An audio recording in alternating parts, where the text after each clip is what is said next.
This is a short book talk on the Passover Haggadah graphic novel edition. This came out last year from Corin Publishers, and my family and I decided to use it this year for Passover, and we used it both nights for both seders, and really enjoyed it. I was kind of nervous at first because being a graphic novel, there are so many images and there's so much trying to follow the little bubbles and know where to read. But the images are wonderful because the images offer an interpretation. And you get to really see there are portions of the traditional Haggadah that you don't always know what are these portions there for, and the pictorial images that you have to go along with it really helped.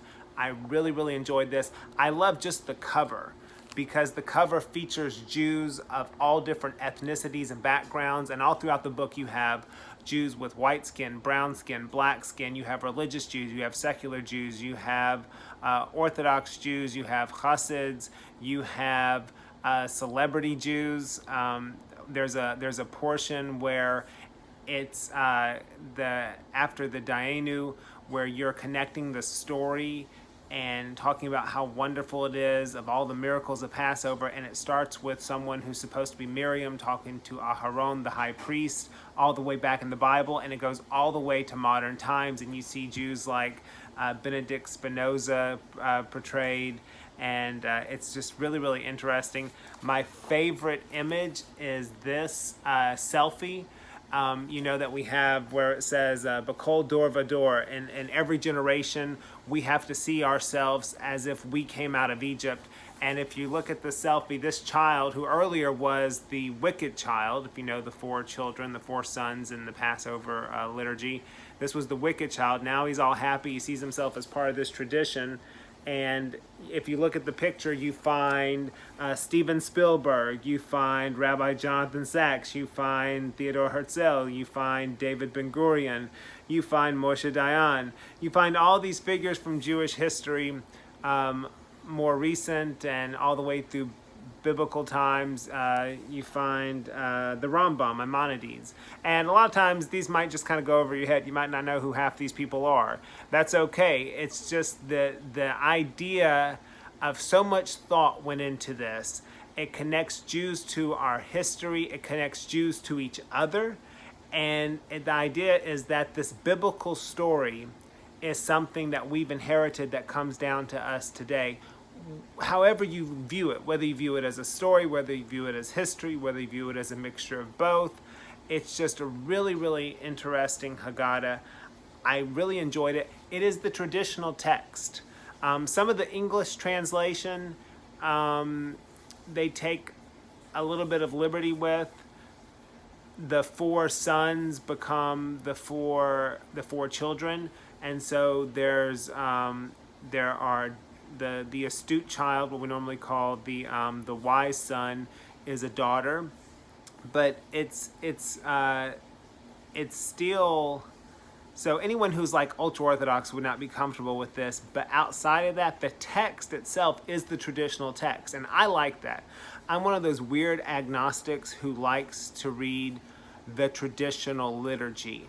I like reading the prayers about the Messiah, Mashiach ben David, the Messiah, the son of David. I like reading about, building the temple again in Jerusalem and all these things. And people say, well, what? Oh, I'm uncomfortable with what that means. It's part of our tradition. And I like to know what the tradition says. And I like to think about what that tradition has meant to people as they prayed these prayers, and to feel connected. And I think that's what Passover is supposed to do. We're supposed to feel connected with each other, and we're supposed to feel connected all the way back to those who wrote down the original Exodus story. However it happened, or whether or not it happened the way all the stories say, we don't know. We have faith. People have more faith, people have less faith. I'm an agnostic. I don't know. I just know that I love our tradition. I love our text. I love the story.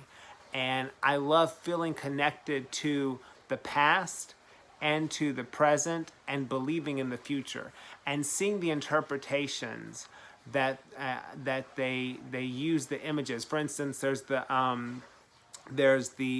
part of the Haggadah that talks about people trying to kill us, and we demand justice, and we are given great wealth. Well, the images, you have an image of Eichmann as a Nazi. You have an image of Eichmann on trial. And then when it talks about us getting having great wealth, being rewarded with great wealth, it has a man with his son about to be circumcised, bringing in the covenant. Because for us, that's what wealth is. Wealth for us is having a family, is having children. And you really get to see Jewish values with the traditional text. I understand it wouldn't be for everyone, but as somebody who is not a religious believer in the normative sense, but who really enjoys the tradition, I found this text very accessible. I love it. It has Hebrew, it has English, it has transliteration. And so I've always struggled because I always liked a more traditional text.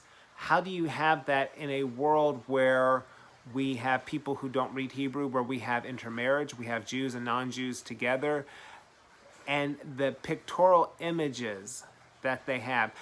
Half the time we stop to discuss a picture that we saw with the text and thought about, okay, well, what's this saying? And what's it saying to us? And I just really, really enjoyed that. It was very thoughtful. It was very engaging. And I always think it's a good idea if we can be engaged with the tradition that we've inherited or we've taken on ourselves, rather than just say, okay, well, what is it you think? Well, let's write that down and that's going to be our tradition. I like the idea of being engaged with it. And this is kind of going on longer than I meant to, but I really, really recommend. I think everyone who is Jewish or interested in the story of the Exodus should have a copy of this in their home. It might not be for you for a family Seder. During the coronavirus, it was easy to get enough of these for everyone because there were just 4 of us at the Seder. But I think it's something that everyone should consider in the future. And I cannot recommend this highly enough. It's thoughtful. I got my copy in the month of December. And I would say, even if it's not Passover, get a copy of this and just really think about what the text says. Think about where we come from, where we are, and hopefully where we're going.